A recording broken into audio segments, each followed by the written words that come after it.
Welcome to the American Dream in the Eyes of Immigrants podcast. I am your host, Heidy De La Cruz, and I am on the mission to change the narrative of immigration, one immigrant story at a time. Hello, everyone. Welcome back to another episode of the American Dream in the Eyes of Immigrants podcast. I am your host, Heidy De La Cruz, and today I have Ms. Yaritza with us today. She's going to be talking to us about her journey coming to the U.S., and thank you so much for being here. We've been connected for a while now, and so I'm so excited when you had reached out and you're like, let me share my story. I'm like, yes, let's do it. So thank you again so much for being here. If you could just introduce yourself to the audience, who you are, what you do, and then we can get started on what you remember from Mexico. Okay. Well, first of all, thank you. I feel like it's an honor to be here, Oh. and I really appreciate being a guest here on your podcast. Now, I think my most biggest thing that I identify with is a stay-at-home mom of Oh, 5. yeah. Um, I am also a business owner along with my husband Yeah. in the construction industry, and that's just me, Oh. housewife. So tell us about life in Mexico before coming to the US. Yeah, I actually remember, well, as a child, I think it's beautiful. Well, I Yeah. thought it was a very, I don't know how to word it, but just a very beautiful lifestyle. Um, my mom stayed home and raised me and she taught me to write and read. Wow. So, yeah, so when I hit kindergarten in Mexico, I was the top of the class. And Okay. she said I always had the tens because over there the grading scale is from 1 to 10. Oh, instead of letters like here? Yeah. Oh, okay. And I always had the 10, and when you are the top of the class, you are what they call like an escort for they have the honors to the flag every Monday. Okay. So I had like the privilege to always hold the flag for that. Yeah. Oh, how cute. So she was very, very a proud mom. Yeah, for sure. Yeah. Yeah, I bet. And any siblings? Yeah, so I had one sister. Okay. Mhm. Younger? Yeah, younger. Younger? Yeah, Oh, I'm the so oldest. the eldest daughter. Mhm. Woo. Know how that goes. So do you know what events actually led your family to move to the US? Because when I do interview guests that do come as kids, like Mhm. they say that a lot. Like, back home it was like as a kid it's fine Mhm. because you don't know what's going on. Yeah. So you're just like living your life as a kid and oblivious to Yeah. whatever's going on. So, do you know what events led to come? Yeah, so my father had family members here in the US. Oh, okay. So I think they were just selling him a dream of, hey, Mm, bring your family over here because you guys can do great things over here. yeah. And that's where that dream was planted and the journey began. Yeah, and you guys settled in Florida first? Yep, settled in Florida and have been here since. Wow, okay, interesting. In Central Florida? A little bit more north, but yeah, it's kind of Central Florida. Okay, Yeah, it's a little town. It was very predominantly Hispanic. okay. Yeah. Oh, interesting. Do you remember, like, your first cultural shock that I know you came as a child, Yeah, so yeah. okay. I did. I think the first culture shock that I had once we established was, wow, I'm no longer gonna see my grandparents. Oh, oh Yeah. my goodness. Because I had grown up with family, like Yeah. all my cousins, my Mhm. aunts, my grandparents, and just realizing that I wasn't going to Yeah. no longer have that. Yeah. So talk to us about like adapting to like the school system here, right? Like Mhm. you went to school in Mexico. Like how was Mhm. it like transitioning here in the US? Well, it was completely new to me simply because of the language. Yeah. Like nothing made sense because it was a whole different Mhm. language. So that was the culture shock. Like here we speak English. Mhm. We don't Mhm. speak Spanish. So it took me a little bit to learn English and adjust to all the subjects because everything was in that one language. Oh, yeah. But once I learned the language, it was pretty easy. It was pretty easy. Back on track. Yeah. Oh, my goodness. Um, let's see. We talked about cultural shocks, adapting here, and so because you weren't able usually the next question is like, were you able to visit back home, but you weren't able to. Mm. Um, so yeah. So is your husband Mexican? He's Guatemalan. Oh, Guatemalan. Mhm, Okay, that's mhm. interesting. Oh, that's nice. So how do you guys like adapt to or not adapt, but like use like both cultures with like your kids, or is it like one culture that like dominates the other? No, no, I think that we're just, like, Hispanic, and, Aw. I think the culture, the richness of it is mostly the foods, so we have both Oh. both foods. The accents are a little bit different. It's funny because if we're out socializing, they think he's Mexican and they think I'm Guatemalan. Oh, stop. That's funny. And my family too, they'll be like, "Oh my god, you speak like them." Yeah. Oh my Or goodness. they'll tell hi or his family will tell him, "Hey, you sound very Mexican." Like, Yeah. Yeah. so it's just we've embraced the unwillingly just embraced each other's Yeah. culture. And you're teaching your kids Spanish? Yes. Oh, that's so Yeah. good. Yeah, I'm having trouble with my daughter. Yeah, yeah. Yeah, she does not want to speak Spanish at the house Mhm. because she's like, you know English. Why do I need to? And I'm like, you need it. Like, we need to stay connected to our Uh-huh, culture, and our roots. mhm. But she goes to the Dominican Republic in the summer, so I'm like, you have to talk to your grandma in Spanish. Like, Yeah, there's no other choice. So she gets that there. no So problem. yeah. Um. So you adapted great, or after you learned the language, Mhm. you adapted. And yeah, so tell us more about, yeah, just your upbringing here. Um, yeah, so I was, raised here in Florida. And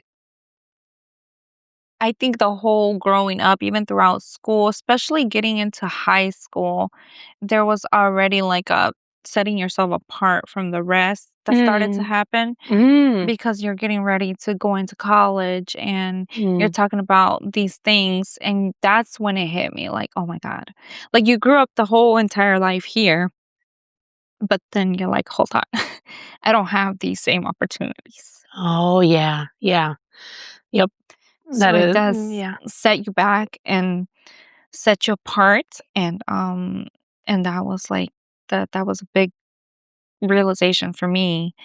Um, growing up everything was fine. I was full American, but then, getting into high school, and into getting college. more towards college, I realized I wasn't as American as I thought I was. Oh my. So did your parents tell you, or? Yeah. Oh, So, okay. yeah, once I was getting into college, we're even teachers that were aware Oh of wow. what was Okay. happening. We're like, "Hey, let's get this done. Let's get this done. So let's get your SATs, Yeah, yeah, ACTs." yeah. Um, Preparing you for the next step. Yeah. yeah, but letting me know, but out of state tuition is this much. Oh, Yeah. gotcha. It's crazy because I did grow up with a friend, and I had no idea until she, Mhm. like, told me, and I was like, "What? Mhm. No way!" Yeah. Oh my gosh, that was crazy. So were you able to go to college? Did you go, or? No, I didn't. Okay. When I graduated high school, um I was had my child. I was pregnant, had my child. I was pregnant during my senior year Oh, and okay. had my child. And shortly after that, which because I graduated in 2011, but then shortly Me after that, too. really? Yes. Okay. Yes, class of 2011. So the following year, which was 2012, that's when the Obama administration introduced DACA. Oh, that was in 2012. Yeah. Oh my goodness. So that was like I did a 360 after that. Yeah. Oh my goodness. How was that for you? It was like a dream come true. Yeah. Yeah. But now I'm sure it feels like a nightmare though now. Yeah. Well, I'm at least grateful that I have Yeah. that. Yeah, that no, for sure, but it's like, The unfortunately uncertainty is always there. yes, Yeah. unfortunately, it didn't go as planned, Right. and so now it just feels like, unfortunately, you guys are still, like, stuck in In the limbo. limbo. Yeah. Yeah. I hate that so much. Like, I remember interviewing another guest, and she was telling me about the fees, Mhm. about, like, renewing and Mhm. everything, and how much you guys had to pay, and then literally, like, right there is when she was, like, calculating, she was like, "Oh my gosh, I paid so much money into Mhm. this." And I'm just like, so, Yeah. okay, yeah, 2012, um, and so wait, did you meet your husband in high school? No, no. Oh, I had a high school relationship okay, that ended, and my husband I met after. afterwards. Oh, okay. Oh, now on that's so beautiful. Okay. So you said you guys are. I want to shift now to your business. You said you guys are primarily in construction. Mhm. So you guys like have your own construction company. Yeah. So we have a construction company that we are always bidding jobs and Oh, stuff okay. like that. And we you know how it is as a business owner, you do the whole thing, Yes, everything. a one person job. And but it's brought more income, but also more responsibilities, Hmm. less time. So I'm always on the lookout on how to have more time as a Mm, family. yeah. I appreciate and I love that we're a business owner and Hmm. the income that it gives and the opportunity it provides, but I would always looking out for how do we make more time. Yeah, as a Because family. Hmm. yeah, because we could, and we've always had plans, like, we can just hire and hire, Hmm. Hmm. someone to take, but it's not that simple, it's not that easy. No one really gives it that attention to detail and that Hmm. dedication the That same is way so you true. would. Hmm. And how long have you guys been? How long have you had the business? Oh, recently, we opened in 2023. Okay. Yeah. Oh my goodness, Yeah. that's so cool. So you said you are primarily right now stay-at-home mom, Mhm. 5 kiddos. That Mhm. is amazing. 'Cause Yeah. I have two, and I'm like, I want to like rip my hair. Yeah. It's um, exactly that times 3, I feel. yeah, exactly. Oh my goodness. So tell us about what does the American dream mean to you? I think to me, here where I am now, it just means to me the sky is the limit. Mm, Here, the opportunities are pretty much endless. It's yeah. just, do we take advantage of them or do we sit and get comfortable? That's really what it comes down to. Mm, I like that. That is so true. Because some people do sit and are comfortable and just Mhm. like, content with just how life is passing them by. And I couldn't. I can't really. And they don't realize, I guess, the privilege and opportunities that are there because they Mhm. haven't been in a place where there aren't. Yes, that is so true. That is so true. Yeah, because like, speaking with immigrants from literally all over the world, like that's what they always say. It's just like the opportunities that this country provides that other countries doesn't provide. It's just like, it's mind blowing to people, Mhm, like especially mhm. when if they haven't been in another Yeah. country and don't understand how that is. Oh my gosh, I love that. Is there any last words that you would like to leave the audience? Like any words of encouragement? Yeah, I think, with the stakes that are going on around Mm, here in the US, it'd be great to really dive into what immigration really is. And there's always big misconceptions on immigration, and I think even bigger ones on illegal immigration at that. They think hate that it's word. yeah, Hate, I hate it hate it. too. Oh my gosh.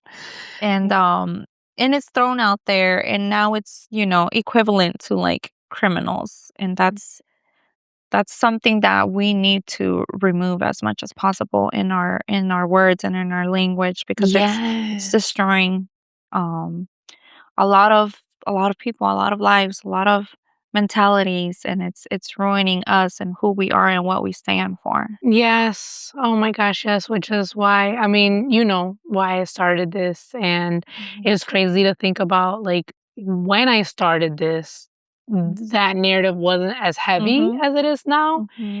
And it's crazy how God prepares you literally for the future. Like it wasn't for like when I started it. It's like at a time now that it's like just sharing the stories. Like these are people that have families, that have feelings, and unfortunately, what's loud out there is the dehumanization Yeah. of people, painting them to be something that they're They're not. not Yeah. at all. And that is why I'm so grateful to be able to do this and be like, let's talk about your story. Let not get into the politics, not get into the policies of it. It's like we're just sharing stories. Like listen to people, hear them out.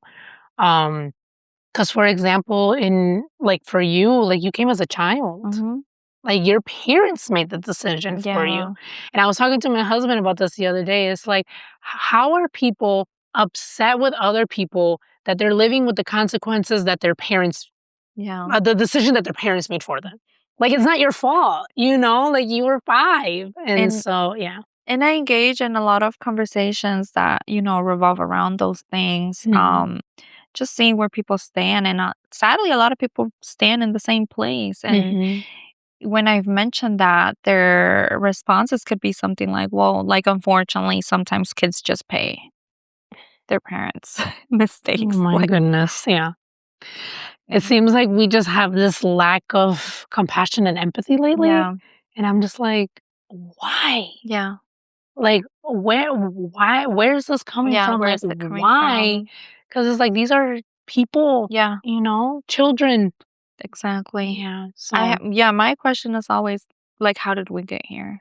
Because I've been here, yeah. just about 30 years, like, never experienced this. Like, how did we get from there to here? Yeah. Yeah. Oh my goodness. Well, Yaritza, thank you so much for being willing to talk to me and share your journey and your story. And I know that like my platform is not like huge, but I really hope that like this podcast is making a difference in just sharing these stories and like humanizing. Because unfortunately, like obviously the dehumanization is louder Yeah. than what my platform is, but I really hope that, people can understand that we are people. Yeah. As people.